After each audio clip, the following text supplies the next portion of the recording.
Bom, hoje começamos a estudar o Manifesto do Partido Comunista. Primeira coisa a ser considerada é que, no correr do tempo, esse manifesto do Partido Comunista tem mudado de título. Ele tem se tornado Manifesto Comunista. E é algo, para mim, curioso, porque o título original dele realmente era esse, Manifesto do Partido Comunista. Mas mil razões aí existentes, né, fizeram com que optassem por isso, né, que hoje em dia, daqui a edição da Boitempo, Manifesto Comunista. Pois até podemos tratar disso. Eu não considero válida essa preocupação em tirar o partido daí e falar apenas como Manifesto Comunista. É claro que o Partido Comunista não existia naquela ocasião. Você podia ter associações de trabalhadores, organização operária, e até a intenção da criação de um partido comunista, como fica bem claro dentro do texto. Mas isso não invalida absolutamente o título original dele. O título original dele foi esse, Manifesto do Partido Comunista. Isso não... Vocês pegarem qualquer original, nas línguas em que ele foi publicado as primeiras vezes, vocês vão sempre encontrar esse Manifesto do Partido Comunista. Mas vamos ao seguinte. O que acontece? O que nós podemos falar em relação ao comunismo e, no caso, a relação de Marx com o comunismo? Em primeiro lugar, algo que é o seguinte, o ideal comunista já existia. Em outras palavras, pensar em comunismo já pensava, mas era algo que não tinha fundamentação filosófica, científica, era apenas um ideal. E com esse manifesto, posso dizer, porque acontece algo que vai ficar até os dias de hoje. Marx e Engels, especialmente Marx, eles tomaram, digamos assim, fizeram a conquista teórica do comunismo. Como conquista teórica do comunismo? Eles passaram a ser os pensadores, os produtores da fundamentação que o comunismo precisava. Mas notem bem algo também bastante importante aí. Nós não podemos considerar absolutamente que Marx e Engels tenham dito como devia ser uma sociedade comunista. Não, eles eram materialistas. E o materialista tem isso, um ponto bem duro, bem inflexível. Ele não se permite projetar o futuro, idealizar o futuro, exatamente para não cair naquilo que ele, materialismo, especialmente no caso de Marx e Engels, significava, ou seja, uma oposição radical ao idealismo, fosse o de Hegel, fosse o de qualquer um. Então, no materialismo, que é, antes de tudo, uma oposição radical ao idealismo, não se podia projetar o futuro, como é que devia ser o futuro, o que seria o certo ou errado numa sociedade comunista. O que eles começam a considerar aqui é que as condições para que aparecesse uma sociedade comunista, para que surgisse na história uma sociedade comunista, elas começaram a existir. Foi isso que deu a eles, digamos assim, o ponto crucial, a base que eles precisavam para poder falar em comunismo. Não o que devia ser uma sociedade comunista, mas aquilo que, para eles, a história começava a anunciar ali. E nós vamos ver, na verdade, o que a história começa a anunciar ali para eles. O fim da luta de classes, a inexistência das classes, a inexistência da distribuição das classes pelos diferentes fatores de produção. Ora, então nós temos aqui uma coisa de saída, que é essa conquista teórica do comunismo por Marx e Engels, não significando como devia ser uma sociedade comunista, mas sim anunciando as condições históricas que se mostravam indicativas de, no caso de os homens agirem como classes sociais, mais precisamente, mais adiante, ver a classe operária, pudessem levar à extinção das classes e aí começar uma sociedade comunista. Bom, não sei se ficou clara essa exposição que fiz, tá? Mas essa consideração acho importantíssima. Aqui temos essa conquista teórica. Eu acho que hoje não há dúvidas de que falou comunismo, falou Marx. Ou eu falo secundariamente Engels. Falou comunismo pode ser marxismo, pode ser marxismo-leninismo, pode ser stalinismo, pode ser trotskismo, pode ser lá o que for. Mas o ponto é Marx.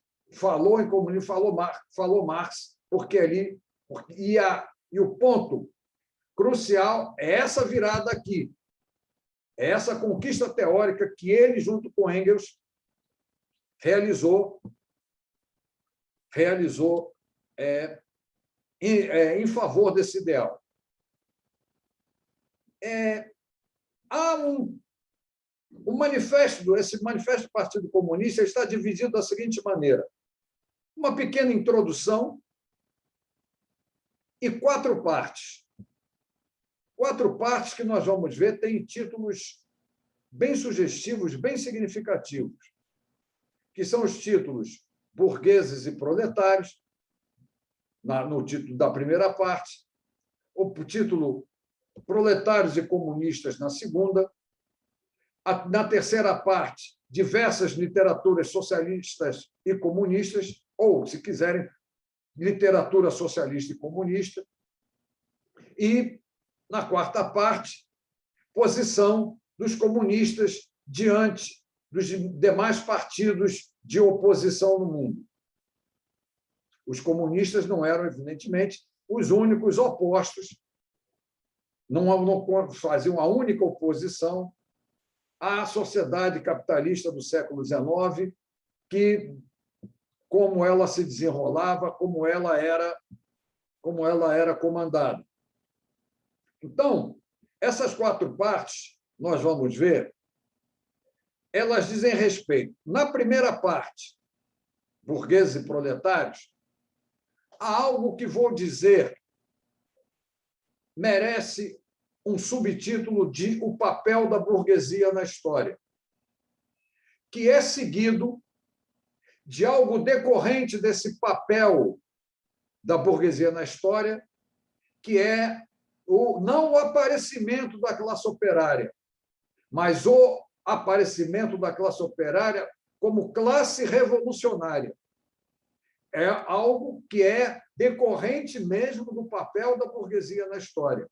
A burguesia aparece com a classe operária, sempre, nunca está afastada, nunca está desvinculada do seu antagonista, está sempre o tempo inteiro com ele. Mas, como a burguesia vai desenvolvendo as forças produtivas, desenvolve a classe operária, que se tornará, devido à própria ação da burguesia na história, a classe revolucionária. Isso é, numa coisa assim, bem resumida, o que significa o primeiro capítulo.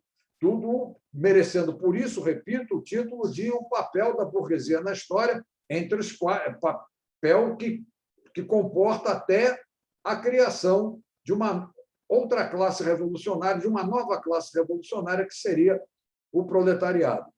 A segunda parte tem o título de Proletários e Comunistas, que é um título que, de início, espanta. Por que os proletários, na verdade, não seriam sinônimos imediatos de comunistas. E por que comunista não seria necessariamente proletário ou coisa assim? Não, vamos já, desde já, anunciar que a coisa não é dessa maneira, porque o sujeito, a classe é a classe operária, ou proletariado, como queiram chamar. Esse é o sujeito da história. Esse é o sujeito da história. Esse é o sujeito da infraestrutura. O comunista é sujeito de superestrutura ideológica. Tá? Vou deixar bem claro. Comunista é sujeito de superestrutura ideológica. Comunista não é sujeito de infraestrutura. Ele não é classe em si. Sempre levar isso em consideração, e nós vamos ver no manifesto do Partido Comunista como é que isso aparece. Como é que os comunistas são, na verdade, sujeitos ideológicos e não os sujeitos em si da história, e não classes, e não propriamente, portanto, sujeitos da produção e sujeitos da produção das condições materiais de existência e da história.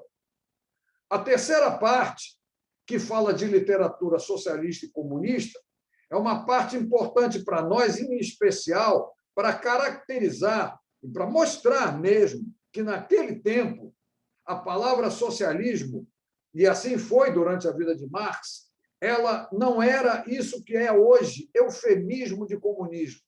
Socialismo era uma posição alternativa dentro do capitalismo à condução individualista do capitalismo. Ou seja, era uma alternativa administrativa do capitalismo. Era uma maneira de se fazer oposição, era algo que dizia respeito a diferentes posições que combatiam o caráter individualista do capitalismo, ou combatiam o capitalismo, mas que não significavam pensar de maneira revolucionária, e muito menos pensavam em termos de ação operária na história, não, muito menos pensavam em termos do papel político da classe operária. Então, ali nós vamos ver que a literatura socialista é representativa de oposição à condução individualista do capitalismo, ou, se quiserem, a toda a devastação que o capitalismo provoca, não só na sociedade feudal, como vai uma devastação que ele vai provocar na própria sociedade que ele desenvolve. E, finalmente, na parte 4, nós vamos ver a posição dos comunistas diante dos demais partidos de oposição no mundo. Quer dizer, oposição ao capitalismo havia de várias tendências, mas o que significavam os comunistas ali? Como sujeitos ideológicos, eles eram sujeitos que tinham que acompanhar a história. Eram sujeitos que não faziam a história propriamente dita. Não são sujeitos que fazem a história, mas são sujeitos que têm que acompanhar a história. E, por isso, têm sempre que se posicionar com aqueles que, num determinado momento, e, no caso, podendo até ser a burguesia, estariam num momento revolucionário. Bom, pegamos isso e voltamos para a introdução para fazer uma leitura dessa introdução e entrar na primeira parte, que é aquela que eu falei, que merece ter como subtítulo o papel da burguesia na história. Vamos ver essa primeira parte, mas antes eu estou querendo saber, está claro o que eu estou falando até agora? Tá? Então, vamos ver. Um espectro ronda a Europa, o espectro do comunismo. Todas as potências da velha Europa unem-se numa santa aliança para conjurá-lo. O Papa e o Czar, Metternich e Guizot, os radicais da França e os policiais da Alemanha. Que partido de oposição não foi acusado de comunista por seus adversários no poder? Que partido de oposição, por sua vez, não lançou a seus adversários de direita ou de esquerda a pecha infamante de comunista? Duas conclusões decorrem desses fatos. Primeiro, o comunismo já é reconhecido como força por todas as potências da Europa. Segundo, é tempo de os comunistas exporem à face do mundo inteiro seu modo de ver, seus fins e suas tendências opondo um manifesto do próprio partido à lenda do espectro do comunismo. Com este fim, reuniram-se em Londres comunistas de várias nacionalidades e redigiram o manifesto seguinte, que será publicado em inglês, francês, alemão, italiano, flamengo e dinamarquês. Ora, a questão aqui é bem clara já. Já há essa peste infamante de comunista, já é uma infâmia ser comunista, já era uma infâmia ser comunista, mesmo antes de o comunismo ganhar, digamos assim, a sua fundamentação teórica, ganhar a sua teoria e, ganhando esses rumos teóricos, digamos assim, direcionar com maior precisão a sua ação no mundo.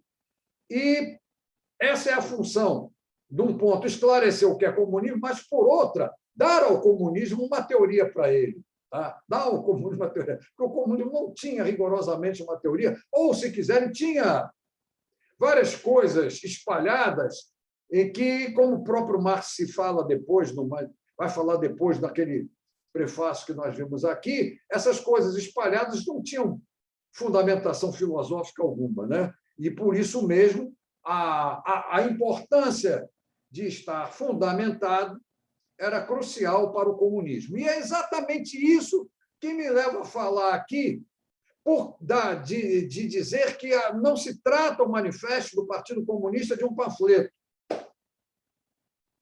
O que é um panfleto, rigorosamente? O panfleto digamos assim, é algo redigido, divulgado, né, para ser com apelos emocionais e somente apelos emocionais.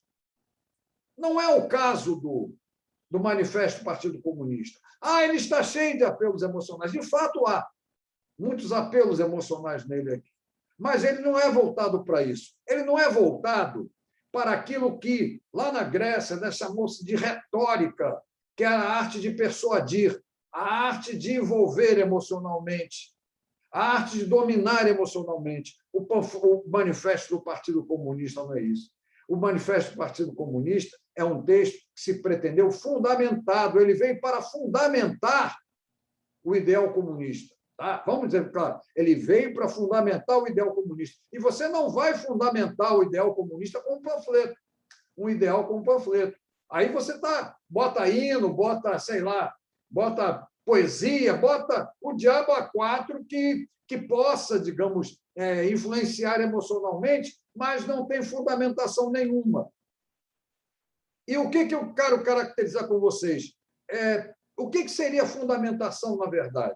A coisa vem lá de Platão, porque exatamente para marcar a diferença entre a dialética e a retórica, o que Platão fez? Ele usou a fundamentação. Primeira a fundamentação, qual é a fundamentação? Ele diz que há um mundo das ideias, que é o fundamento, na verdade, é o fundamento de uma manifestação intelectual diferente da manifestação da retórica. A retórica se manifesta por sentidos. A retórica está querendo envolver emocionalmente. É diferente o que Platão faz. Mas o que Platão faz? Eu estou fundamentando, eu tenho uma razão argumentativa, não uma razão persuasiva. A razão persuasiva, ela quer controlar emocionalmente, somente isso. A razão argumentativa, ela quer fundamentar o que está dizendo. E fundamentar como? Primeiro, o fundamento disso tudo porque isso vem do mundo das ideias. Mas como é que o mundo das ideias existe? Como é que eu provo a existência do mundo das ideias? Com a geometria. A geometria não se encontra neste mundo. A geometria é uma realidade que está fora desse mundo, é uma realidade rigorosamente intelectual, uma realidade do mundo das ideias. A geometria mostra para mim a concretude do mundo das ideias, a existência desse mundo das ideias, esse mundo para além dos sentidos, esse mundo que a retórica não alcança. Então, um pensamento fundamentado em geometria, já é um pensamento que vem do mundo das ideias, um discurso fundamentado em geometria já está lá, já se mostra no mundo das ideias, mas a geometria era insuficiente para chegar para falar de certos ideais políticos, e, para isso, a geometria era um primeiro caminho para se chegar até a dialética. A dialética é essa razão argumentativa em que nós vamos o tempo todo dialogando, dialogando, dialogando, sem concluir e nos esclarecendo a respeito dos nossos ideais, principalmente do bem. Então, o que eu estou dizendo? Aqui, no Manifesto do Partido Comunista, eu tenho um texto fundamentado. E qual é a fundamentação dele? A fundamentação desse texto é a história. É na história que está a fundamentação do Manifesto do Partido Comunista. E como é que eu vou achar a história dentro do partido, dentro desse. Como é que eu vou achar a história aqui dentro desse manifesto? Vamos primeiro, então, logo de cara, a gente já começa a ver o anúncio da história, tá? Dessa fundamentação. A indicação dessa fundamentação aqui. Vamos ler com calma, então, as primeiras frases aqui da primeira parte, antes de falar do papel da burguesia na história, papel esse que nos mostrará efetivamente a história segundo Marx e Engels. Vamos lá. Primeira sentença, que é uma sentença delicadíssima, porque se eu me entusiasmar com ela, eu vou comprometê-la. Eu tenho que ter um certo controle com essa sentença aqui. Ela não é algo que vai me dizer tudo, não. Vamos com calma, vamos lá. Qual é a sentença? Até hoje, a história de todas as sociedades que existiram até nossos dias tem sido a história das lutas de classes. Vou repetir. Até hoje, a história de todas as sociedades que existiram até nossos dias tem sido a história das lutas de classes. Plural confirmado no original. Não tem erro. Tá? Não tem erro. Vamos prosseguir antes de voltar a considerar essa mesma sentença. Homem livre e escravo, patrício e plebeu, barão e servo, mestre de corporação e companheiro, numa palavra, opressores e oprimidos, em constante oposição, têm vivido numa guerra ininterrupta, ora franca, ora disfarçada, uma guerra que terminou sempre ou por uma transformação revolucionária da sociedade inteira ou pela destruição das suas classes. Epa! Olha só o que está posto aqui. Tem homem livre e escravo, patrício e plebeu, barão e servo, mestre de corporação e companheiro, numa palavra, opressores e oprimidos, em constante oposição, têm vivido numa guerra ininterrupta, ora franca, ora disfarçada, uma guerra que terminou sempre ou por uma transformação revolucionária da sociedade inteira ou pela destruição das suas classes em lutas. É isso aí, senhores. O que está anunciando aqui Marx? As lutas de classes todas são perecíveis. Prestem bem atenção. O que está sendo anunciado aqui no pensamento? Todas as lutas de classes são perecíveis. Elas não permanecem. Elas se esgotam, elas terminam. Esse é o primeiro ponto, que já nos prepara para a consideração de que a luta de classes que Marx vai anunciar daqui a pouco, que a luta de classes burguesia-proletariado, também será perecível. Também será perecível. E aí é que está. Vamos até antecipando as coisas. É no caráter perecível da luta de classes burguesia e proletariado que vem a ideia, a fundamentação do comunismo. A fundamentação de que, sendo perecível, essa luta de classe burguesia proletariado, acabam as classes e a sociedade seguinte, e o modo de produção seguinte já não seria um modo de produção com luta de classes. Então, essa primeira coisa que a gente tem que considerar, as lutas de classes. Eu já falei para vocês que eu não gosto daquela metáfora motor da história. Que diabo de motor é esse que liberta forças produtivas e mais adiante vai embarrear, vai ser obstáculo ao crescimento da luta? Não há isso. Então, as lutas de classe, elas são perecíveis, porque são contradições, são perecíveis e têm que ser superadas. Então, Marx põe esse problema aí. E vai botar o problema, mais adiante, é esse, de que dessa relação burguesia e proletariado não surgirá uma nova luta de classes. Será o fim das classes. Todas as classes são perecíveis. A história é a história das lutas de classes. É uma história de perecíveis, de relações contraditórias perecíveis. Nenhuma se sustenta, nenhuma ficou na história. Então, esse é um primeiro grande momento para nós aqui. É um primeiro grande momento que já está nos anunciando em que será fundamentado tudo que vai ser dito daqui para frente. É nesse caráter perecível da luta de classes, porque nós vamos entrar já na luta de classes burguesia-proletariado. E aí nós vamos ver Marx dar um drible de corpo, vamos dizer assim, nas coisas, para apresentar esse novo sujeito, grande sujeito da história, que é a burguesia. Vamos lá.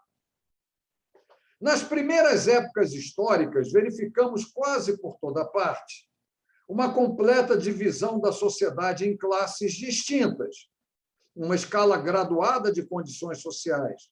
Na Roma antiga, encontramos patrícios, cavaleiros, plebeus, escravos. Na Idade Média, senhores, vassalos, mestres, companheiros, servos, e em cada uma dessas classes, gradações especiais. A sociedade burguesa, que brotou das ruínas da sociedade feudal. Agora, notem bem o pulo do gato que tem aqui. Não aboliu os antagonismos de classes. Não fez senão substituir novas classes, novas condições de opressão, novas formas de luta às que existiram no passado. E agora vem a frase, eu acho até graça disso aqui, mas depois vou dizer por que eu acho engraçado. Entretanto, a nossa época, a época da burguesia, caracteriza-se por ter simplificado os antagonismos de classes. O que Marx fez? E preparou já para diante. Ele pega, e isso vai ser uma coisa decorrente do papel da burguesia na história, de que tudo vai se subordinar agora à burguesia. Tudo agora terá relação com a burguesia. Não haverá nada mais fora das... A burguesia vem para dominar tudo no mundo, para ter relação com tudo no mundo. Claro, com o seu antagonista de classe, que é a classe operária. Então, o papel da burguesia na história começa aí. Começa a um papel de simplificação da própria luta de classes. A burguesia agindo nesse mundo, não importa o que haja dentro desse mundo, ela vai submeter tudo às relações dela. As relações que ela traz, na verdade, na luta de classes que ela está trazendo com ela, que é a luta de classes de burguesia-proletariado. Essa simplificação também ajuda Marx do ponto de vista teórico, que sei lá que diabo aconteceu no mundo em todos os tempos. Ele não vai fazer uma teoria para a história inteira. Ele vai dizer que as lutas de classe são perecíveis, mas não vai fazer porque ele não entrou nessa coisa que depois pegaram o pensamento de Marx, querendo botar o pensamento de Marx dentro das universidades como se fosse alguém que tivesse um princípio geral para toda a história. Não é bem assim, não. Que ele encontrasse um princípio básico de toda a história. Calma, não é bem por aí. A questão para Marx se prendia ao tempo dele. Essa coisa de você buscar lá para trás, como é que eu vou aplicar o marxismo aqui ou ali? Ele não fez um tratado como quem faz um tratado de física newtoniana. Ele não botou luta de classe como fosse lei dos 3 estados do Augusto Comte. Ele não faz isso. Ele pega a luta de classe como algo perecível e vem para uma simplificação histórica em que vai ficar uma única luta de classes. E exatamente é na hora que essa perecer acabam as lutas de classe. E aí vem a sociedade comunista. É preciso ter bastante clareza em relação a isso. Tá? Porque aqui está também não vamos ser bobos, aqui está também uma simplificação teórica. Aqui, o que está acontecendo é dizer, história, sim, história das lutas de classe, mas, de repente, tem uma que é definitiva, e todas as lutas de classes são perecíveis. Com a contradição é perecível, toda contradição tem que ser superada. Não tem saída. E aí, o que vai aparecer mais adiante? A burguesia como sujeito da história. Um sujeito da história que não está sozinho. Um sujeito da história que está numa relação, que está numa unidade de contrários, que está numa luta de classes. A burguesia age, portanto, ela age sempre com suas relações sociais de produção, que são relações sociais de produção contraditórias, que são relações sociais de produção de luta de classes. Mas o que ela faz na história? Vamos passar adiante aqui e chegar a... Não dá para comentar todo, nós não temos nem tempo. Para isso, fosse um grupo de estudos sobre o Manifesto do Partido Comunista, nós pararíamos nisso. Mas vamos aos pontos que eu considero mais significativos aqui. Logo adiante, nós vamos encontrar a frase: a burguesia desempenhou na história um papel eminentemente revolucionário. Isso é o que nos interessa de cara. Eu tenho a história das lutas de classes, as lutas de classes são perecíveis. Eu tenho aqui a burguesia, né? A época da burguesia ter simplificado os antagonismos de classes, ter reduzido tudo a um só. E isso é parte do papel eminentemente revolucionário da burguesia. Então, o que nós nos acostumamos na vida? A chamar a burguesia de conservadora, de reacionária e tal. E isso pode até surpreender. A gente pega um burguês, vai dizer que o burguês é conservador, o burguês é reacionário, esse papo todo. Mas a gente pega Marx, a burguesia é um papel eminentemente revolucionário. E qual foi esse papel eminentemente revolucionário? Foi, primeiro, a burguesia trazendo já uma luta de classes, uma nova luta de classes, uma nova relação social de produção antagônica, ela trazer também com ela nova, conjugada com essas relações sociais de produção, novas forças produtivas.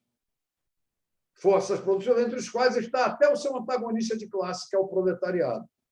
Então, qual é o papel histórico da burguesia aí? É romper essas forças produtivas que ela tem, ela só pode desenvolver se ela romper com a sociedade feudal. Se ela, rigorosamente, ela destruir as estruturas da sociedade feudal. Não significa destruir todos os elementos da sociedade feudal, mas destruir as estruturas da sociedade feudal. Destruir as relações sociais de produção da sociedade feudal, as relações sociais de caráter ideológico da sociedade feudal, as relações sociais de caráter jurídico-político da sociedade feudal. A burguesia vai fazer isso, é destruir essas estruturas da sociedade feudal. Por que ela faz isso? Porque com essas estruturas ela não vai progredir, ela não vai levar o desenvolvimento de forças produtivas que ela está trazendo, com a sua relação social de produção, que é também contraditória, mas, de início, é uma relação social de produção que está junto a uma libertação de desenvolvimento de forças produtivas. Então, a burguesia tem esse papel na história. e vai, quer dizer, mas é ela a liderança, não é a luta de classes dela que está rompendo, é ela, com a sua luta de classes, que está rompendo com a sociedade feudal.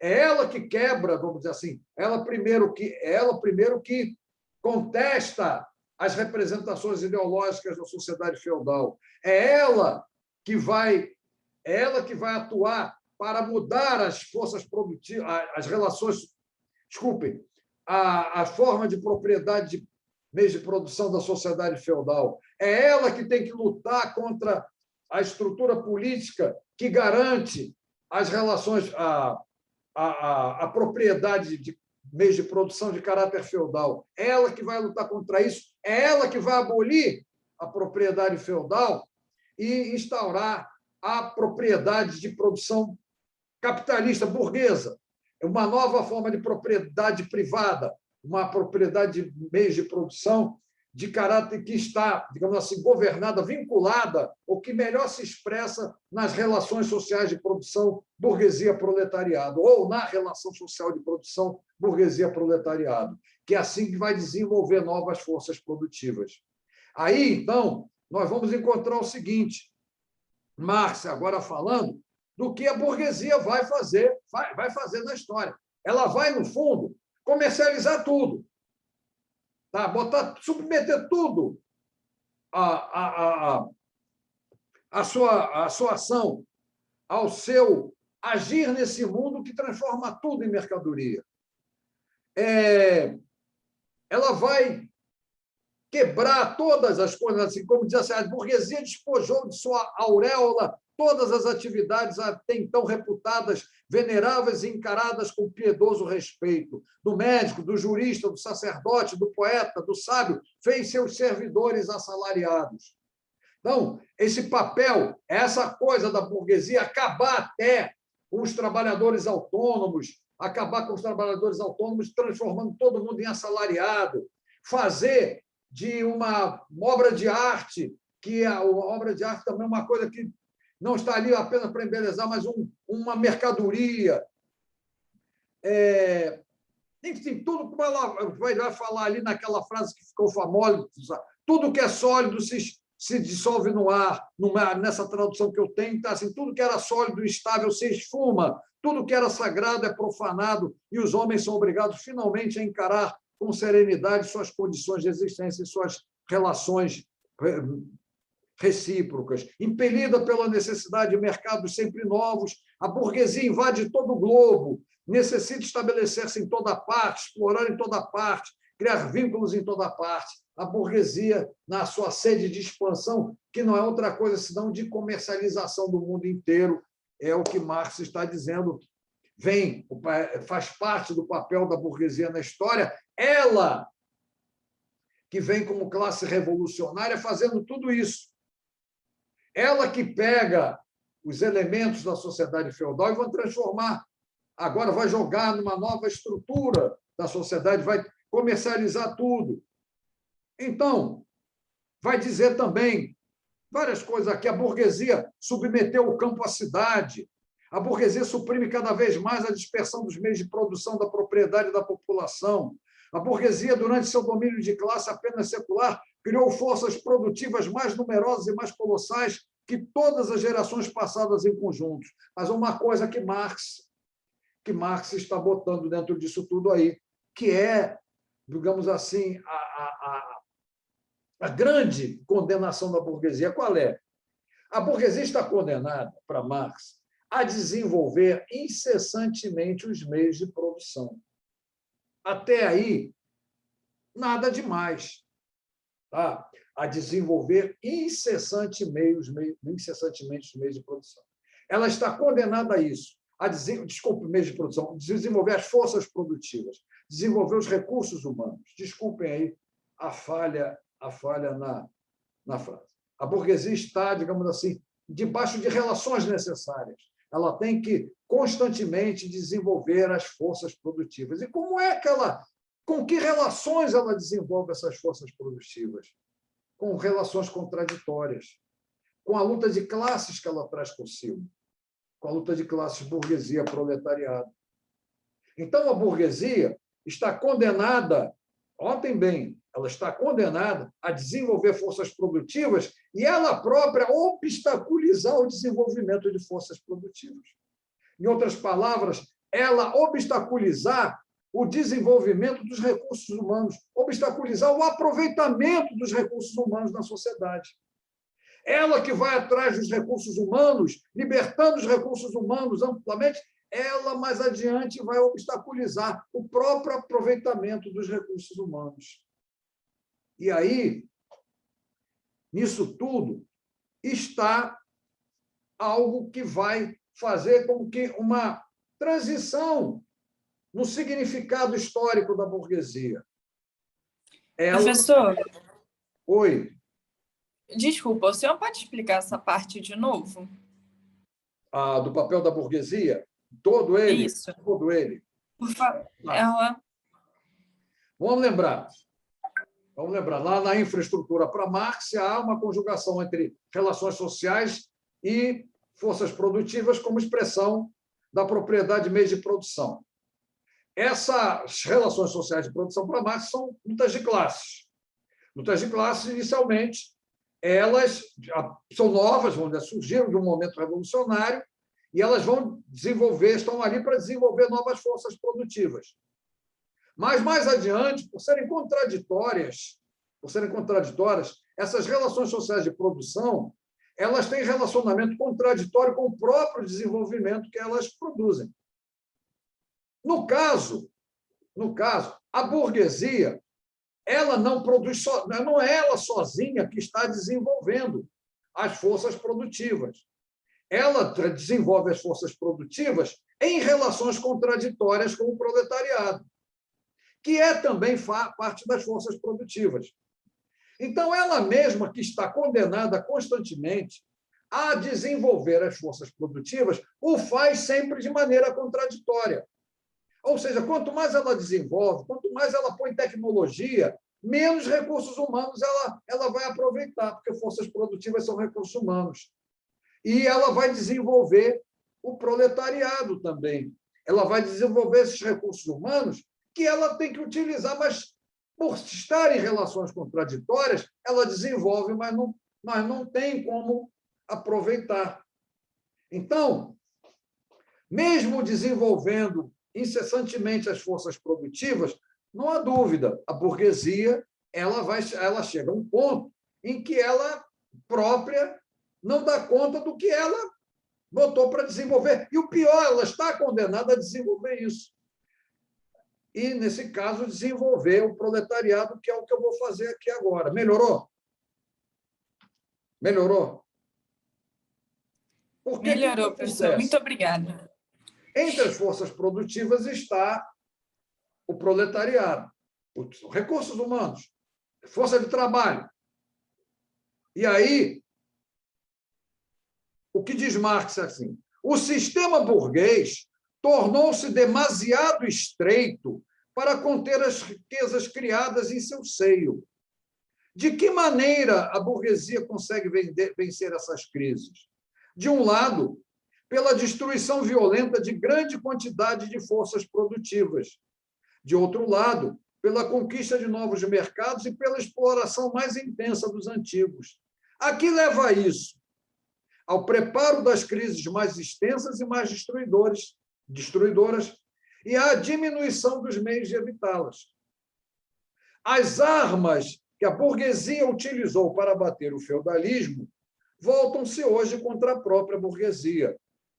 A burguesia, porém, não forjou somente as armas que lhe darão morte. Produziu também os homens que manejarão essas armas, os operários modernos, os proletários. Se você pegar esse trecho aqui, você lê esse trecho, você vai refletir nele, que acontece isso. Ela, ao mesmo tempo que ela liberta as forças, ela não sabe como dar conta daquilo. E, mais do que isso, ela liberta recursos humanos que são classes, que são recursos que pertencem a uma classe social, ao seu antagonista, ao proletariado.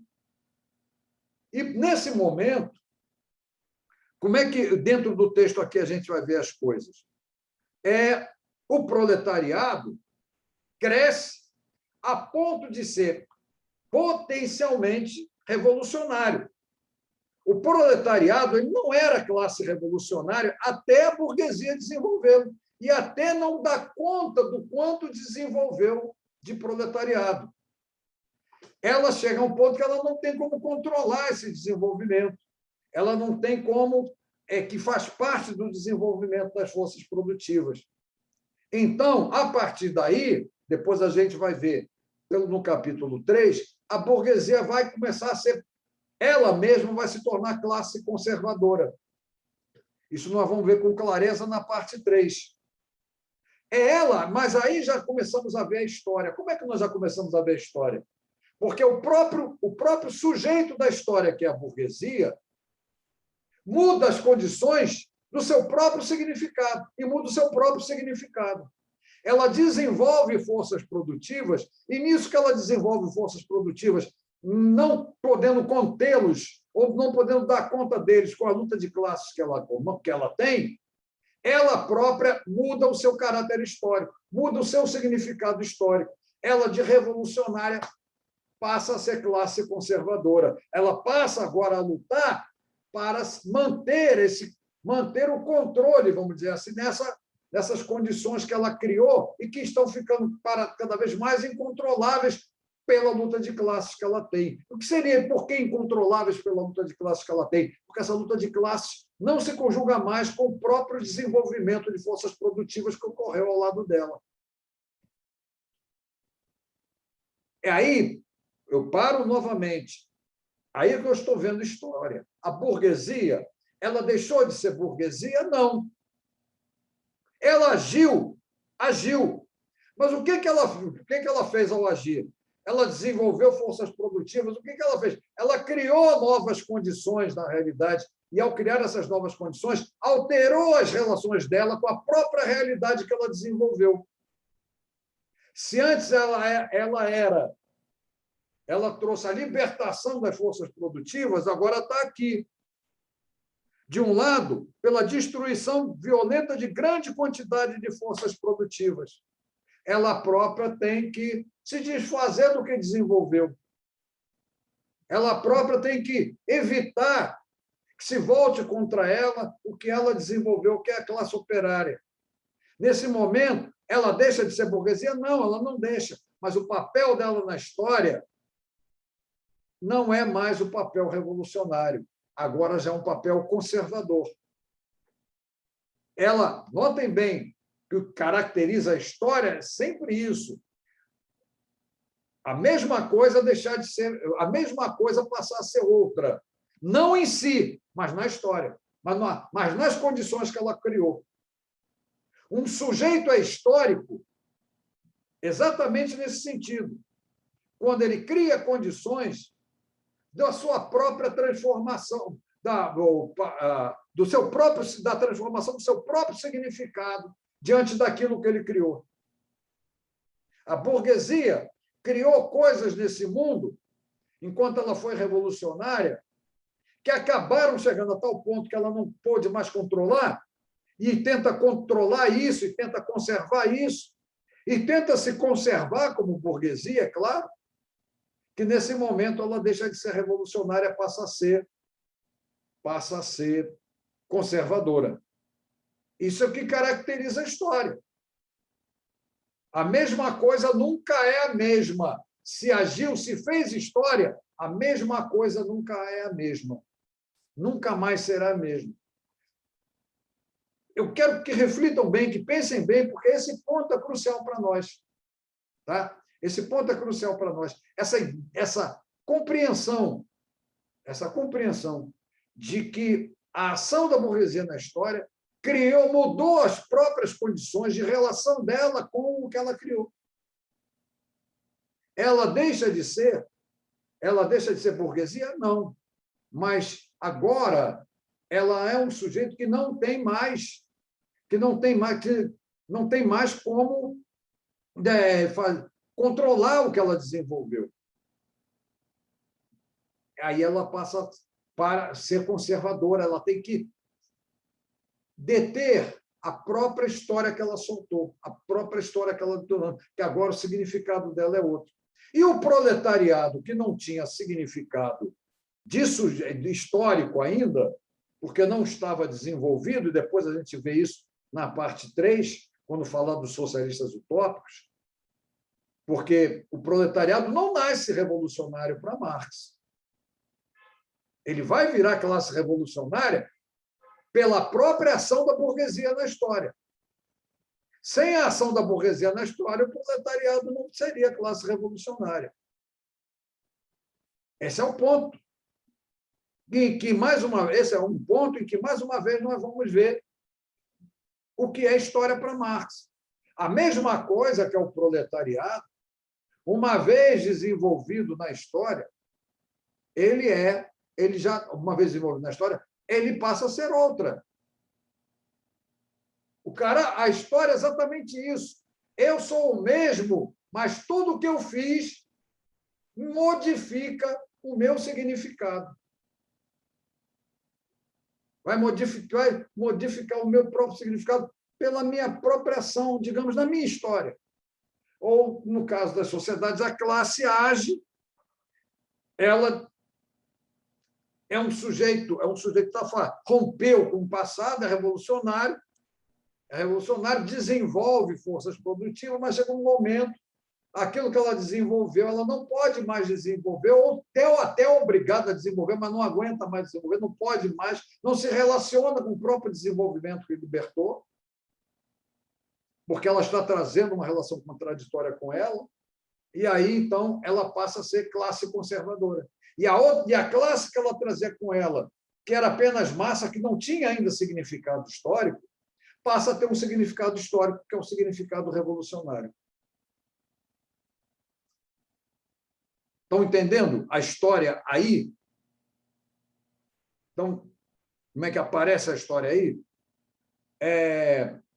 E o que vai acontecer? Marx, agora, da metade para o final, da primeira parte, é sempre bom lembrar isso, ele vai falar como o proletariado vai ganhando aquilo que seria a consciência de classe para agir na história, para ser, de fato, a classe revolucionária. Porque o proletariado agora, vamos ver que Marx tem, nesse ponto assim, é difícil de me dizer que não seria isso, uma cabeça aristotélica aqui, potenciato. Eu estou com o proletariado aqui, mas como é que o proletariado, que é uma potência revolucionária, produzida pelo próprio desenvolvimento de forças produtivas comandado pela burguesia, como é que essa classe que está em potência revolucionária vai se tornar revolucionária? Então, na leitura daqui dessa primeira parte, nós vamos encontrar Marx falando numa coisa que diz respeito, digamos assim, a chegar a essa consciência de sujeito da história no proletariado, porque ele não nasce com essa consciência. Ele começa a ser potencialmente a classe revolucionária, mas é aquela coisa para Marx, né? É aquela coisa para Marx. Eu só vou ser algo se tiver em síntese com as diferentes determinações da existência material. Não basta o proletariado estar desenvolvido. Ele tem que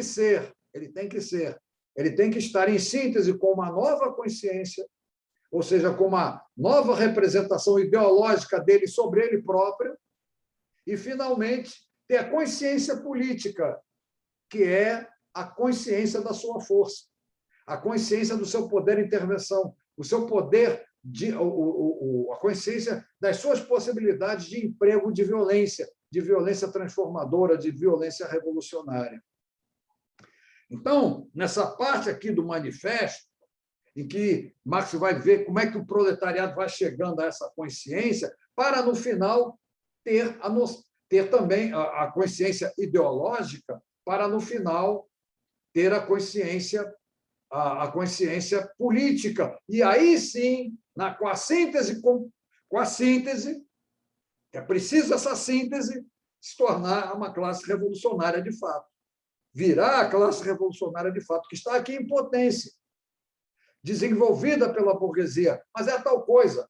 A classe ela não existe somente. Pois é, a classe ela não existe somente ali trabalhando nas relações sociais de produção do trabalho. Ela tem como representar a sua existência.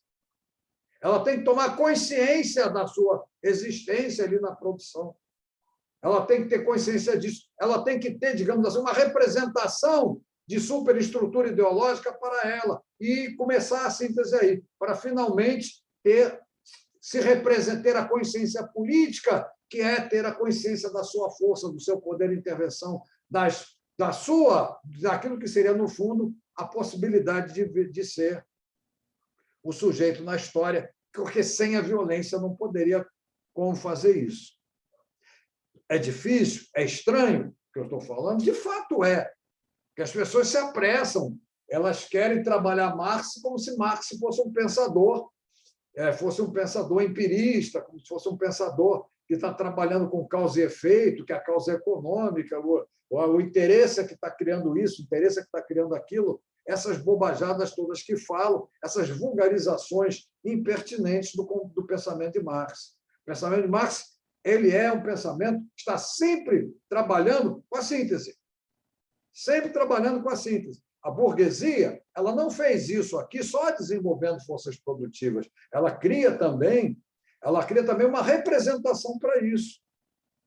No caso, ela cria a representação que a economia política dá para ela, né? A representação que a economia política dá para ela. Ela se representa daquele jeito, se representa com o negócio de mercado.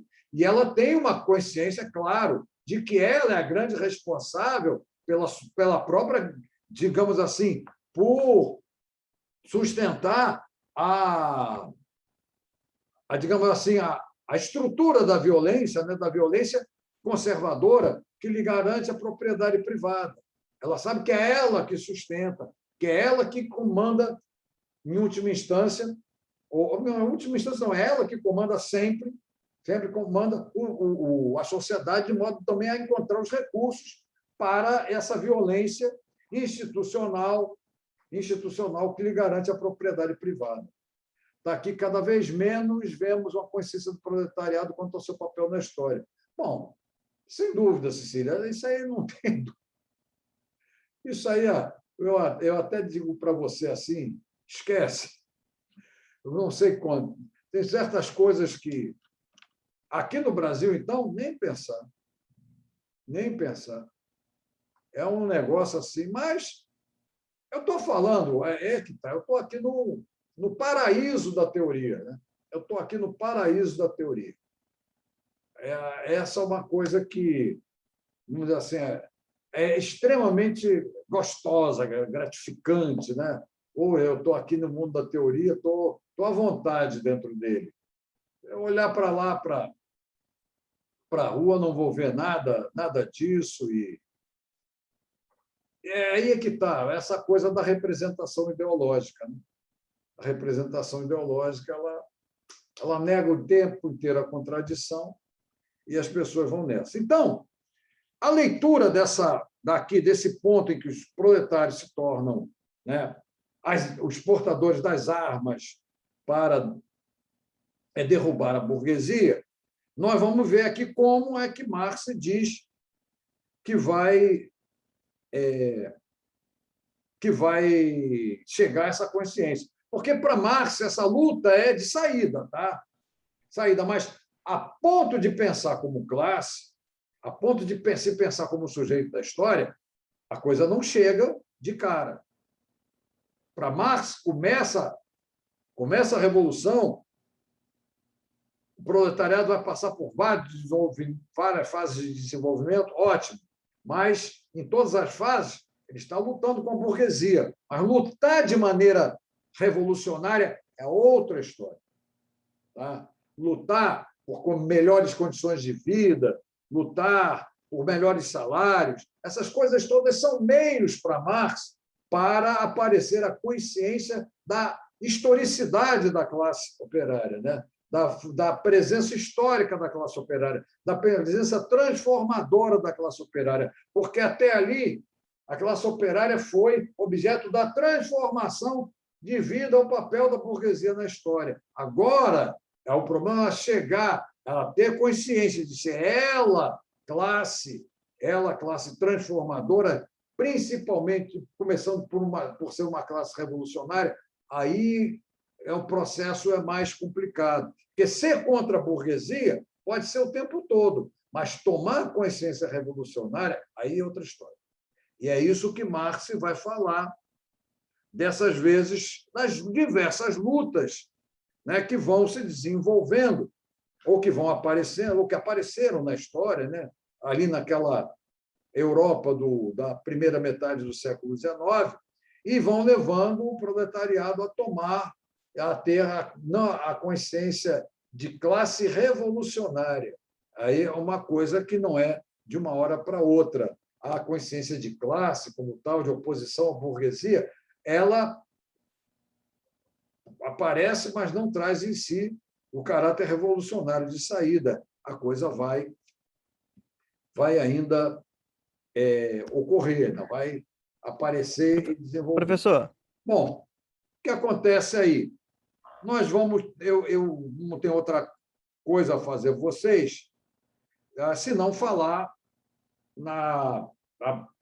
pedir a vocês que leiam e, digamos, com essa proposta que eu fiz, né, de que aqui nós vamos encontrar o Marx narrando, né, fatos, né, e, ao mesmo tempo, representando esses fatos como indicativos do caminho da consciência de classe e mais da consciência revolucionária, da consciência histórica que o proletariado deve tomar. Bom, tem uma coisa aqui. De todas as classes que ora enfrentam a burguesia, só o proletariado é uma classe verdadeiramente revolucionária. Outras classes degeneram e perecem com o desenvolvimento da grande indústria. O proletariado, pelo contrário, é o seu produto mais autêntico. Isso a gente pode ver mais adiante, essa coisa desse perecer dos elementos de transição em geral, do feudalismo para o capitalismo, desses elementos de transição, com o desenvolvimento da grande indústria. Quer dizer, o capitalismo desenvolve, a sociedade burguesa se desenvolve, e esses oponentes, né, essas oposições à burguesia vão perecendo nisso, e quem fica como produto autêntico mesmo da ação da burguesia na história é o proletariado. Isso é muito importante, porque o proletariado é o produto autêntico da ação. O desenvolvimento dele é o produto autêntico da ação da burguesia na história. Ou seja, ele é o sujeito autêntico da presença da burguesia, porque ele é o antagonista de classe. E o desenvolvimento dele é o produto autêntico do próprio desenvolvimento de forças produtivas comandado pela burguesia. Então, diz assim, Professor. não são, pois, essas classes revolucionárias, mas conservadoras, mas ainda reacionários, pois pretendem fazer girar para trás a roda da história. Desde já, vamos guardar o seguinte, pensando no capítulo 3. Marx apresenta aqui três posições históricas, que são a posição conservadora, a posição revolucionária e a posição reacionária. A posição conservadora é a posição que pretende manter a história no ponto que ela chegou. A posição revolucionária é aquela que pretende fazer a transformação do modo de produção. E a reacionária é que pretende voltar atrás na história. Então, a posição reacionária é que pretende voltar atrás na história. Está claro isso? Tá? Agora, essas são as posições históricas para Marx, mas não são as únicas posições possíveis. Nós vamos ver a posição utópica como uma posição possível, embora não uma posição histórica. Tá? Uma posição possível aparece. A utopia aparece, o socialismo utópico aparece, mas não tem significado histórico. Depois a gente vai ver por quê. E tem também, mas isso é no 18 Brumário que a gente vai ver, algo que não tem nenhuma relevância histórica, nenhum significado histórico, que foi, na verdade, aquele golpe do Luiz Bonaparte. Espera aí, deixa eu ver aqui, tem várias perguntas. A revolução implica necessariamente em ações violentas? Eu acho que sim. Eu acho que não tem jeito, porque política é violência. Olha só, pessoal, uma coisa vamos deixar bem claro. Política é violência. É a violência, mas não é qualquer violência, é a violência legítima, é a violência consentida. Tá? É a violência consentida. Claro que a violência revolucionária não é uma violência consentida. Por isso mesmo, todo aquele que pretende empregar a violência revolucionária é estigmatizado, ou melhor, é alguém inconveniente, como os comunistas foram e são, e por aí e assim por diante. A violência não tem jeito. Não tem jeito. A violência é um fator decisivo na história. E cá entre nós, a violência está empregada ou não na garantia das 3 tarefas políticas: legislar, executar e julgar. Sem a violência, nem pensar nisso. Tá? Sem pensar não há como pensar em instituições políticas sem a garantia da violência. Professor, o pensamento liberal é, de alguma maneira, um tipo de estrutura jurídica ou ideológica dessa burguesia? Olha, não, o pensamento liberal ele não é estrutura, ele é elemento de superestrutura ideológica. Tá? Ele não é estrutura jurídica, não. Ele é elemento de superestrutura ideológica. Claro que, para Marx, qualquer elemento de superestrutura ideológica, para ter alguma importância ou alguma relevância na sociedade, tem que estar em síntese com a ordem política e com a base produtiva. Tá? Não é algo isolado. Não basta pensar isoladamente, isso não serve para nada. É o que você vai ver no caso do comunista. O comunista pode ser comunista, tudo bem, eu sou comunista, mas e daí? Você vincula o comunismo a que sujeito da história? A que condições políticas você usa o comunismo? Então, não é assim. Tudo para Marx está nessa síntese. Nada é isolado. Se é isolado, não tem nenhuma relevância. Se for isolado, não tem nenhuma relevância. Não tem nenhum papel na sociedade. Qualquer ideia que eu puder ter aqui, bem biruta, sei lá, bem Cabo Daciolo, vamos dizer assim, qualquer. Mas é claro, você ao pegar o Cabo Daciolo é um tipo bem curioso, porque se você pegar até o discurso dele, ele está desvinculado. Está desvinculado das armas, está desvinculado de tudo. Então, qual a historicidade que você vê no Cabo Daciolo? Nenhuma. Nem reacionária nem nada. Você está entendendo? No discurso dele é mais ou menos por aí. Estou dando esse exemplo, que isso é uma coisa importantíssima. Não é utópico, propriamente, como utópico seria também uma coisa desvinculada de classe e tudo. Mas ele também tem um tipo de pensamento dessa linha. Está desvinculado, completamente desvinculado e tal. E aí vai.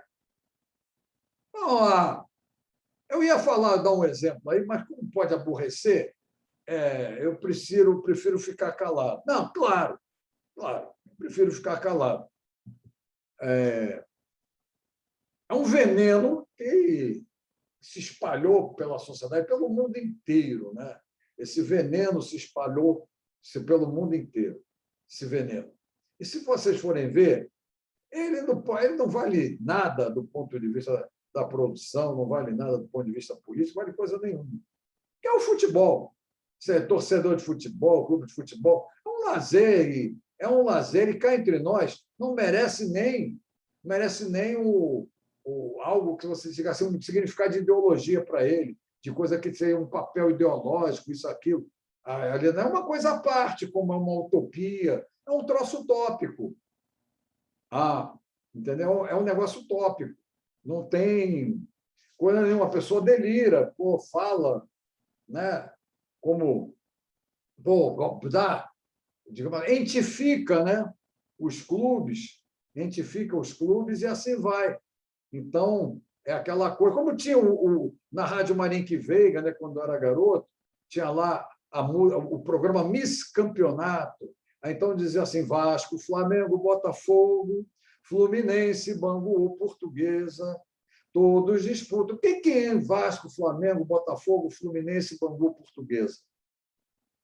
Me digam quem são essas entidades. Essas coisas, se vocês forem ver, essas coisas não têm significado histórico.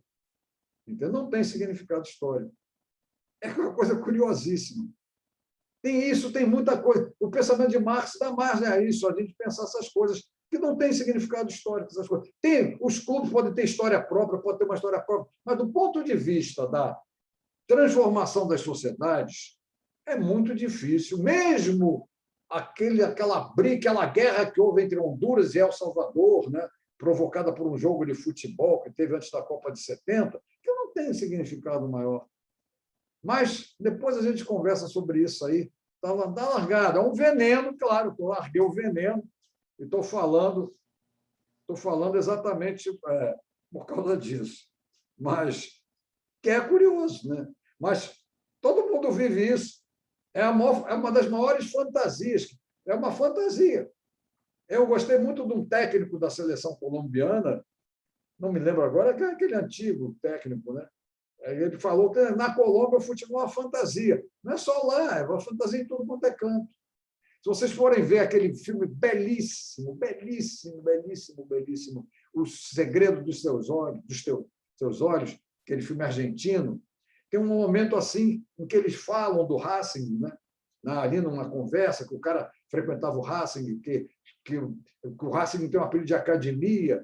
Aí diz: ele é o cara que nem o Platão, está sempre lá na academia. Se vocês pegarem aquele momento ali, você vê o que é falar de alguém viver como num mundo à parte, como uma coisa que se isola do mundo, que seria aquela coisa de acompanhar o Racing, né? Mas muito bom. Aquele filme é belíssimo, Amaro. Que coisa mais sensacional, com cenas fabulosas, fabulosas, fabulosas, diálogos impressionantes e uma ideia-chave assim, difícil de ser percebida, mas belíssima também. Mas vamos lá. Então, voltando a isso, eu tenho agora, aqui nessa coisa, mas dizer que essas classes, quando são revolucionárias, isso é consequência da sua iminente passagem para o proletariado. Não defendem, então, seus interesses atuais, mas os seus interesses futuros. Aí Marx vai citar aqui algo que eu peço desde já para guardar: o lumpenproletariado. Ele diz aqui: o lumpenproletariado, este produto passivo da putrefação das camadas mais baixas da velha sociedade, pode, às vezes, ser arrastado ao movimento por uma revolução proletária. Todavia, suas condições de vida o predispõem mais a vender-se à reação. Nós vamos guardar o lumpenproletariado e vamos deixar para falar dele por ocasião do 18 Brumário, que ele ali é peça importante. Mas, desde já, vamos ver o que é o lumpenproletariado nisso aqui. O lumpenproletariado, no jogo geral da sociedade, para Marx, é aquele imenso contingente de pessoas que sobrevive de atividades que não estão ligadas nem à produção nem aos serviços, ou que são consideradas proibidas e que vivem clandestinamente por causa disso, que seria cassinos clandestinos, né? Essa coisa toda, jogo do bicho, tudo caracterizaria lumpenproletariado. Os que vivem, exatamente, que pegam a sua subsistência de atividades que não fazem parte da produção dos serviços. Tá bom. Nem dos serviços. Não estão, portanto, nas relações sociais que vão da produção, distribuição, circulação, troca, mas consumir e troca, porque o consumo eles consomem, porque, afinal de contas, eles arranjam dinheiro de alguma maneira e acabam consumindo. Mas não estão ali na produção, na distribuição, na circulação, especialmente onde tem produção propriamente dita e serviços. Bom, Chegamos, então, aqui ao final da primeira parte e dizemos o seguinte: a condição essencial da existência e da supremacia da classe burguesa é a acumulação da riqueza na mão dos particulares, a formação e o crescimento do capital. A condição de existência do capital é o trabalho assalariado. Este baseia-se exclusivamente na concorrência dos operários entre si. O progresso da indústria, de que a burguesia é agente passivo e inconsciente, substitui o isolamento dos operários, resultante de sua competição, por sua união revolucionária mediante a associação. Assim, o desenvolvimento da grande indústria socava o terreno em que a burguesia assentou o seu regime de produção e de apropriação dos produtos. A burguesia produz, sobretudo, seus próprios coveiros. Sua queda e a vitória do proletariado são igualmente inevitáveis.